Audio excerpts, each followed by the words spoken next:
tunapata hii. It's in the village. Ndio kijiji. Go to that village. Kwa hiyo enda kwa ile kijiji. That village was Nanyeni. Hiyo kijiji cha Nanyeni. You will find a young man. Utapata kijana mdogo. He is very learned. Amesoma sana. He has a passion. Akona matamanio. But he cannot succeed. Lakini hawezi faulu. They are living in houses like birds. Wanaishi kwa manyumba kama ndege.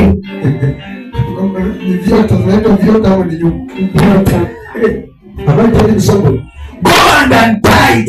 Nenda ukawafungue. In another word, kwa njia nyingine, Jesus was sending his disciples to the foundation or where the source of problem of these people come from. Yesu alikuwa na watuma wanafunzi mahali ambapo chanzo cha shida kilikuwa.